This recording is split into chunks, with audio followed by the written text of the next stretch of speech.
खुश आमदीद, खैर मकदम और वेलकम है आप सभी सामईन व नाज़रीन का आपके अपने ही पसंदीदा यूट्यूब चैनल रिजवान ज़हीर पर।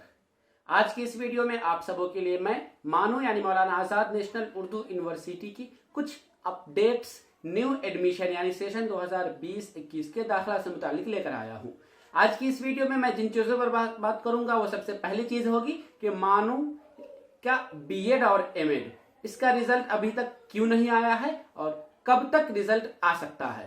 दूसरी चीज जो होगी पॉलिटेक्निक से मुतालिक, पॉलिटेक्निक का जो रिजल्ट आया था उसमें कुछ लफड़ा आने की वजह से फिर से दूसरी लिस्ट आएगी, तो वो उसमें बीच में मामला क्या था और दूसरी लिस्ट कब तक आएगी। तीसरी चीज जो होगा कि आप अगर पॉलिटेक्निक में किसी ब्रांच या सेंटर से इत्तेफाक नहीं है, सेटिस्फाइड नहीं, उसे चेंज करना चाहते हैं तो कैसे कर सकते हैं और आपको चेंज करने में क्या फायदा या नुकसान है। तीसरी चीज हम जो होगी वो सर्टिफिकेट से रिगार्डिंग, यानी जो कैटेगरी के सर्टिफिकेट है मानो में ओबीसी, ईडब्ल्यूएस या एनएसएस, एनसीसी वगैरह, तो वो किस लेवल का और किस फॉर्मेट का कैसा होनी चाहिए।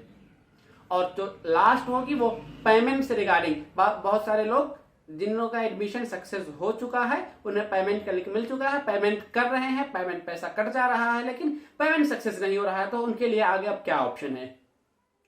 तो चलिए हम शुरू करते हैं और जानते हैं।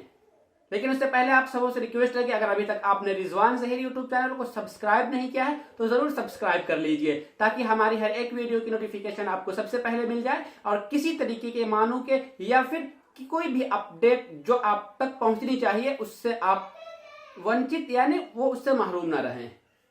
चलिए शुरू करते हैं। और सबसे पहली चीज, जैसा कि हमने आपको बताया और आप वीडियो के पिक्चर पर भी देखे होंगे कि ये चीजें बताई गई। सबसे पहली चीज जो थी कि बीएड और एमएड इन दोनों का रिजल्ट क्यों डिले हो रहा है, क्योंकि इसके अलावा जो कोर्सेज हैं उन कोर्सेज का जैसे DElEd, MBA, MCA, BTech, MTech वगैरह के या और जो कोर्सेज हैं उन सबों के रिजल्ट इंट्रेंस बेस्ड सभी के आ चुके और उनका फर्स्ट सिलेक्टेड लिस्ट भी आ चुका और एडमिशन भी हो गया, कुछ का प्रोसेस चल रहा है। लेकिन बीएड और एमएड का ना ही तो अब तक के फर्स्ट सिलेक्टेड लिस्ट आया है और ना ही अब तक के डेट बताया गया है कब तक आएगा। तो इसके लिए मैं आपको जो पॉइंट की बात है वो बता दूं कि मैं पहले वीडियो में भी, जो प्रस्पेक्टस रिलीज किया गया था उसमें भी मानो ने ये निशानदही की थी कि मानो के जो बीएड और एमएड के कैंपस चलते हैं उनमें से कुछ कैंपस के कुछ कोर्सेज में, सभी पर नहीं, कुछ कैंपस के कुछ कोर्सेज में एनसीटीई से न्यू सेशन के लिए अप्रूवल नहीं हो पा रहा है। क्योंकि हम जानते हैं कि बीएड और एमएड या डायरेक्ट एजुकेशन के जो यूनिवर्सिटी या कॉलेज होते हैं उन्हें अफिलिएशन एनसीटीई देता है, यानी न्यू सेशन के लिए एनसीटीई ही अप्रूव करता है, अलाउ करता है कि आप अपने यहाँ सेशन चला सकते हैं या फिर रोक सकते हैं, या फिर कौन कौन से सेशन या एक सेशन में अपने स्टूडेंट्स के एडमिशन ले सकते हैं। उसके लिए बहुत सारे क्राइटेरियाज है, कितने टीचर होने चाहिए, इंफ्रास्ट्रक्चर कैसे होनी चाहिए, टीचर की एलिजिबिलिटी क्या होनी चाहिए, या फिर आपका जो एरिया है वो क्या होनी चाहिए, आप जो सब्जेक्ट चूज कर रहे हैं वो क्या होनी चाहिए। तो वो सारी चीजों को मद्देनजर रखते हुए भी एनसीटीई किसी भी बीएड या एमएड कॉलेज को अफिलिएशन अप्रूव करता है कि अब आप अपने यहाँ कोर्स जारी रख सकते हैं या इस कोर्स को आप शामिल कर सकते हैं। तो उससे ही मानो का जो दरभंगा का सेंटर चलता है वहां का एमएड, और फिर भोपाल में जो मानो का सेंटर चलता है वहां का बीएड, और कश्मीर का बीएड और एमएड, इन तीनों को न्यू सेशन के लिए अभी तक एनसीटीई ने अप्रूव नहीं किया है। तो इस वजह से यूनिवर्सिटी इस कोशिश में लगी हुई है कि जो सेशन नॉर्मल चल रहा था, हर साल से कंटिन्यू हो रहा था, इस बार ब्रेक ना हो पाए और उस पर भी न्यू सेशन का एडमिशन हो और बिल्कुल कंटिन्यू चलता रहे। इसी वजह से थोड़ा सा उसमें अभी डिले हो रहा। इंशाल्लाह उम्मीद है कि अक्टूबर एंड यानी इस महीने के आखिर तक या नवंबर के फर्स्ट वीक में रिजल्ट बीएड और एमएड वालों का आ जाएगा। और लेकिन इसमें अब एक बात और बनती है, प्रोबेबिलिटी क्या चांसेस हैं, क्या दरभंगा का एमएड कंटिन्यू होगा या उस पर रोक लगा दिया जाएगा, या भोपाल का बीएड। तो यहां अब तक के जो बात निकल कर आ रही है कि दरभंगा और भोपाल, दरभंगा का एमएड और भोपाल का बीएड, ये दोनों कंटिन्यू होगा। कुछ लोग परेशान हो जा रहे हैं इस न्यूज को सुनकर के कि क्या दरभंगा का बीएड भी खत्म हो जाएगा या भोपाल का एमएड भी। तो जो नहीं, जिन लोगों का चल रहा है वो भी ठीक है, या न्यू सेशन के लिए दरभंगा के बीएड में कोई लोचा नहीं है, जैसे पहले से आ रहा था वैसे ही वो कंटिन्यू होगा। लेकिन एमएड के लिए अगर एनसीटी अलाउ करती है तो न्यू एडमिशन होगा, लेकिन अगर एनसीटी रोक देती है कि नहीं आप अपने यहाँ इसको कंटिन्यू नहीं कर सकते हैं तो फिर उसमें न्यू एडमिशन नहीं होगा। उसी तरीके से भोपाल अगर एनसीटी अप्रूव कर देती है तो फिर वहां भी बीएड न्यू सेशन के लिए स्टार्ट होगा, लेकिन नहीं तो रोक दिया जाएगा। तो इंशाल्लाह उम्मीद है कि दरभंगा और भोपाल इन दोनों का बीएड और एमएड कंटिन्यू हो जाएगा। कश्मीर का मसला फंस रहा है, शायद के कश्मीर, ऐसा तो नहीं होनी चाहिए, लेकिन शायद के कश्मीर का ड्रॉप करना पड़े, यानी वहां का सेशन रोकना पड़े। अब देखिए क्या होता है, वो नोटिस आने के बाद फिर आप लोगों को मैं उस पर जरूर इत्तला करूंगा। तो अब जान चुके कि डिले क्यों हो रहा है, और रिजल्ट इस महीने के लास्ट तक या नवंबर फर्स्ट वीक में आ जाएगा इंशाल्लाह। अब आगे बढ़ते हैं पॉलिटेक्निक की तरफ। पॉलिटेक्निक का जो रिजल्ट यानी first selected list, counselling list, rank list जो जारी किया गया था वो तो बिल्कुल ठीक है, लेकिन फर्स्ट सिलेक्टेड लिस्ट जो पॉलिटेक्निक का उसमें कुछ इशू आ गए थे, इस वजह से उसे वेबसाइट से हटा दिया गया। फिलहाल आप उसे वेबसाइट पे जाएंगे चेक करने मानू के तो वो नहीं मिलेगा, तो उसके बाद उसमें उस करेक्शन को सुधार करके फिर से सेकेंड लिस्ट दिया जाएगा जो कि फर्स्ट लिस्ट होगा यानी फ्रेश लिस्ट होगा। तो उसमें कुछ स्टूडेंट्स का नाम छूट रहा था, कुछ का सिलेक्शन कैंपस या सिलेक्शन जो ब्रांच है वो अब सही नहीं हो पा रहा था, तो इस वजह से अब फिर से 2-4 दिनों के अंदर यानी अक्टूबर 25-26 तक पॉलिटेक्निक का फ्रेश लिस्ट आ जाएगा। तो जिन लोगों का फर्स्ट लिस्ट में नाम आया था वो परेशान ना हो कि हम लोगों को जो डेट उसमें दिया गया था वही डेट लास्ट है, मैंने डॉक्यूमेंट अपलोड कर दिया या डॉक्यूमेंट अपलोड नहीं हो रहा है, अब तक फी पेमेंट का कोई मैसेज नहीं आया, तो परेशान नहीं हो, क्योंकि एक अभी लिस्ट 25 या 26 अक्टूबर तक डिप्लोमा इन इंजीनियरिंग पॉलिटेक्निक की आएगी। तब उसमें आपको न्यू डेट होगा कि आप इस तारीख से इस तारीख तक अपने डॉक्यूमेंट अपलोड कर सकते हैं, इस डेट को आपका डॉक्यूमेंट वेरिफिकेशन होगा और आप इस डेट पर अपने पेमेंट कोर्स का पेमेंट कर पाएंगे। तो अभी डिप्लोमा वाले थोड़ा सा इंतजार कर लें, 25-26 तक ये क्लियर हो जाएगा।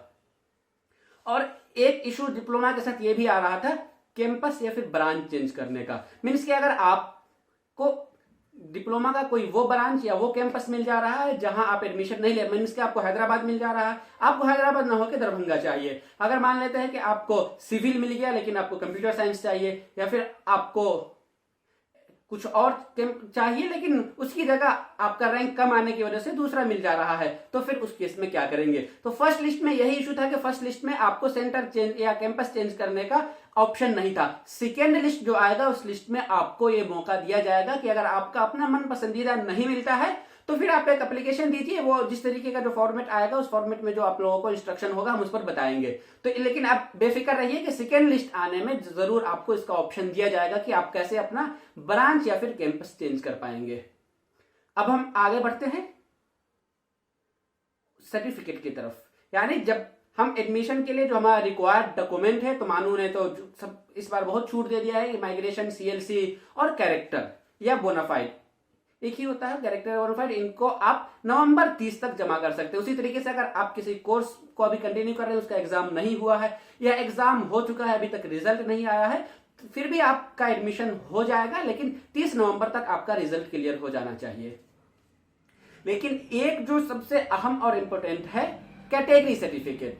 तो अगर आप किसी कैटेगरी से बिलोंग करते हैं और सिलेक्टेड लिस्ट में आपका नाम जो अलॉटमेंट हो रहा है वो कैटेगरी से हो रहा है, ओबीसी से हो रहा है, ईडब्ल्यूएस से हो रहा है, एनसीसी एनएसएस से हो रहा है, तो फिर आपको उसका सर्टिफिकेट दिखाना होगा। क्योंकि जब आप लिस्ट देखेंगे तो वहां 2 चीजें मेंशन होंगी, आप किस कैटेगरी से बिलोंग करते हैं और दूसरी चीज के आपका जो अलॉटमेंट हुआ है वो किस कैटेगरी से। अगर आपका अलॉटमेंट जनरल कैटेगरी से है तो फिर आपको कोई भी किसी तरीके का सर्टिफिकेट देने की जरूरत नहीं है। लेकिन अगर आपका अलॉटमेंट कैटेगरी से ओबीसी से हो रहा है, अलॉटमेंट कैटेगरी में आपका ओबीसी लिखा है, ईडब्ल्यूएस लिखा है या एनएसएस एनसीसी कुछ और लिखा है, तो उस कैटेगरी का सर्टिफिकेट आपको देना पड़ेगा। तो अब यहां एक और मसला आ रहा है कि वो सर्टिफिकेट किस फॉर्मेट का है, किस लेवल का होना चाहिए। तो सबसे पहले ओबीसी यानी अदर बैकवर्ड क्लास के जो सर्टिफिकेट बनते हैं तो वो स्टेट लेवल और सेंट्रल लेवल दोनों की पॉलिसी अलग है, और उन दोनों को बनाने वाला जो फॉर्मेट है वो फॉर्मेट भी अलग है। अगर आप स्टेट वाला फॉर्मेट मानू के एडमिशन में यूज करेंगे तो आपका रिजेक्ट कर दिया जाएगा, वो एक्सेप्ट नहीं होगा। आपको उसके लिए सेंट्रल लेवल वाला फॉर्मेट ओबीसी का यूज करना होगा, क्योंकि स्टेट वाला का फॉर्मेट में आपका क्लियरली ऊपर लिखा होता है कि सिर्फ बिहार में या सिर्फ उत्तर प्रदेश में, सिर्फ बंगाल या झारखंड में यूज के लिए। लेकिन जो सेंट्रल गवर्नमेंट वाला होगा उसमें लिखा होगा कि भारत सरकार, इंडियन गवर्नमेंट के किसी भी स्कीम में, किसी भी एजुकेशन पर्पज में आप इसका यूज कर सकते हैं। तो अगर आपके सर्टिफिकेट पर इंडियन गवर्नमेंट लिखा हुआ है, ऐसे तो सभी पर आपका सब बिहार सरकार या यूपी सरकार, झारखंड सरकार ही लिखा होता है, क्योंकि बनेगा तो आपके ब्लॉक से ही। जहां आप जिस ब्लॉक से या जिस ऑफिस से आपने ओबीसी स्टेट लेवल वाला बनवाया है, वहीं से आपका वो सेंट्रल लेवल वाला भी बन जाएगा। बस फर्क ये होगा कि फॉर्मेट दोनों का अलग अलग हो जाएगा। अगर आपके ओबीसी सर्टिफिकेट पर सेंट्रल गवर्नमेंट में के किसी भी स्कीम में यूज के लिए इस तरीके का सेंटेंस लिखा हुआ है, सेंट्रल गवर्नमेंट लिखा हुआ है, तो फिर आपका एक्सेप्ट होगा मानू में एडमिशन के लिए, नहीं तो फिर रिजेक्ट कर दिया जाएगा। इस वजह से अभी आपके पास वक्त है, आप सेंट्रल लेवल वाला बनवा लीजिए, वो आपके ऑफिस से बन जाएगा तत्काल। अगर अप्लाई करेंगे तो बहुत जल्दी हो जाता है।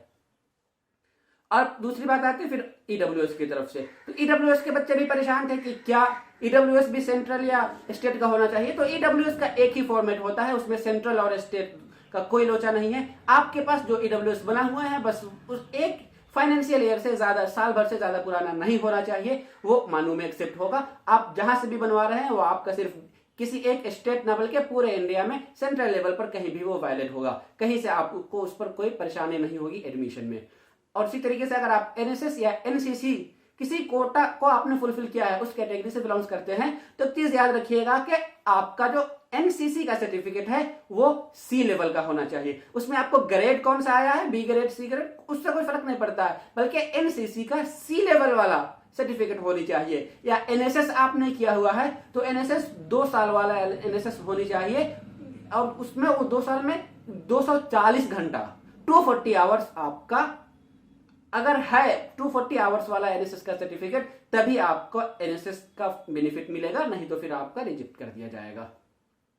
अब हम आखिरी चीज पर आ रहे हैं इस वीडियो के, कि जिन लोगों ने पेमेंट कर दिया है, यानी वैसे जिनका फर्स्ट सिलेक्टेड लिस्ट में नाम आया था, बीटेक, एमटेक, एमबीए या डिप्लोमा इन पॉलिटेक्निक, वो DElEd, diploma in elementary education, तो इनमें से अगर आपका पेमेंट सक्सेस हो गया तो बहुत अच्छी बात है। लेकिन अगर आपने पेमेंट किया है, पेमेंट सक्सेस नहीं हुआ, कुछ शो नहीं कर रहा है या ट्रांजैक्शन फेल दिखा रहा है, तो आपको मेल करना होगा मानू का जो ऑफिशियल एडमिशन वाला ईमेल आईडी, मैं उसे नीचे कमेंट बॉक्स में दे दूंगा। आप उस मेल पर क्लिक करके अपना ट्रांजैक्शन आईडी और अपना डिटेल्स यूनिवर्सिटी को मेल कीजिए, वहां से आपको रिप्लाई मिल जाएगा। अगर आप मेल नहीं करते हैं तो फिर आपको प्रॉब्लम हो जाएगी, आपका एडमिशन रिजेक्ट हो सकता है। लेकिन अगर आप मेल कर रहे हैं कि हाँ हमने पेमेंट किया है, मेरा ट्रांजैक्शन फेल हो गया है, तो फिर आपको एक और मौका दिया जाएगा कि आप अपना पेमेंट फिर से दोबारा से कर ले, पहले वाला पैसा वापस आ जाएगा, या फिर पहले वाला पैसा ही आपका वो सक्सेस हो जाएगा, तो आपको मौका मिलेगा। इस वजह से अगर आप इस प्रॉब्लम से आप भी परेशान हैं तो फिर आप मेल कीजिए यूनिवर्सिटी को। तो चलिए, उम्मीद करता हूं कि हमने इस वीडियो में जो चीजें आपको बताई है वो आपको समझ में आई हो और आपके एग्जाम के पर्पज से वो बहुत ही हेल्पफुल होगा। अब लास्ट में एक चीज मैं अपनी बयान कर दूं कि अगर आप मुझसे किसी तरह कोई इंफॉर्मेशन या कोई सजेशन या हेल्प लेना चाह रहे हैं तो मुझे व्हाट्सएप पर मैसेज या कॉलिंग या फिर डायरेक्ट कॉलिंग सिर्फ और सिर्फ शाम के 3 से 6 बजे के बीच ही करें, क्योंकि अदर्स टाइम में मेरा भी कुछ अपना वर्क है, मैं भी कुछ कई चीजों में रहता हूं, तो उन चीजों को मैं शामिल रहता हूं, तो उस वक्त मैं इधर टाइम ना दे पाकर कॉल नहीं उठा पाता हूं, तो आप लोगों को परेशानी होती है। तो आप लोग इस चीज का ख्याल रखिए कि सिर्फ और सिर्फ शाम के 3 से 6 बजे के बीच अगर आप कॉल करेंगे या मैसेज करेंगे तो इंशाल्लाह आपको उसका रिस्पॉन्स मिलेगा, अदरवाइज आपको प्रॉब्लम हो सकती है। तो चलिए, इस वीडियो में दीजिए हमें इजाजत, हम फिर मिलेंगे आप सबको इसी तरीके की अगली वीडियो में। और चलते चलते रिक्वेस्ट है कि अगर कोई चीज जो छूट गई हो, जिसका आप इंफॉर्मेशन चाहते हैं, तो फिर हमें नीचे कमेंट बॉक्स में बता दीजिए। इंशाल्लाह अगली वीडियो में हम उस पर भी बात करेंगे। मिलते हैं फिर आप सबों से, तब तक के लिए शुक्रिया, अल्लाह हाफिज।